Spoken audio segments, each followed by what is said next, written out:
kurva yang melengkung habis ini artinya suatu saat wabah ini akan berhenti. Nah, garis ini mewakili kapasitas rumah sakit dan tenaga kesehatan. Jadi semua yang di bawah garis ini kemungkinan besar akan dirawat, tapi yang di atas garis ini kemungkinan besar kesulitan dan bahkan meninggal dunia. Nah, tugas kita adalah membuat kurvanya tuh nggak terlalu melonjak tinggi, sehingga semua orang yang sakit bisa masuk ke dalam rumah sakit dan ditangani oleh petugas kesehatan. Jadi gimana caranya membuat kurva ini menjadi landai? Orang itu sakit nularin orang lain. Nah, orang yang sudah sembuh, tubuhnya jadi punya imunitas, sehingga kemungkinan dia tertular lagi itu kecil atau hampir nggak ada. Sehingga caranya sebuah wabah apapun itu dari zaman dulu berhenti adalah ketika cukup banyak orang kena virusnya, lalu menjadi imun sehingga virusnya nggak bisa punya orang untuk ditularin lagi. Nah, kenapa selama ini kita perlu banget namanya social distancing atau ngejauhin diri? Animasi ini bagus banget. Ini contoh kalau semua orang bergerak bebas seperti biasa, nggak ada pikiran, semua tetap pergi konser, pergi jalan-jalan. Ini akan terjadi. Satu orang akan menularkan semua orang berbarengan, dan itu yang berbahaya. Seperti tadi kita ngelihat kurvanya ya. Pada akhirnya akan lewat dan pada akhirnya semua orang akan sembuh. Tapi karena kurvanya tinggi, banyak orang akan mati dalam prosesnya. Nah, yang terjadi di Cina dengan adanya lockdown, ditutup, membuat orang tidak sakit sekaligus berbarengan. Jadi kurvanya lebih landai kalau kalian lihat, sehingga memberi waktu untuk orang-orang menjadi sembuh dan akhirnya bisa melandaikan kurvanya.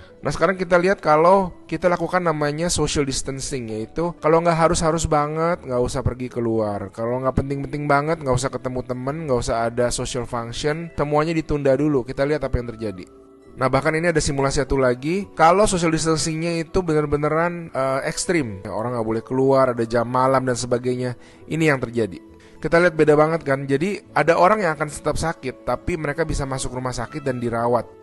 Jadi teman-teman, please do your social distancing, stay at home, work from home, anywhere you can.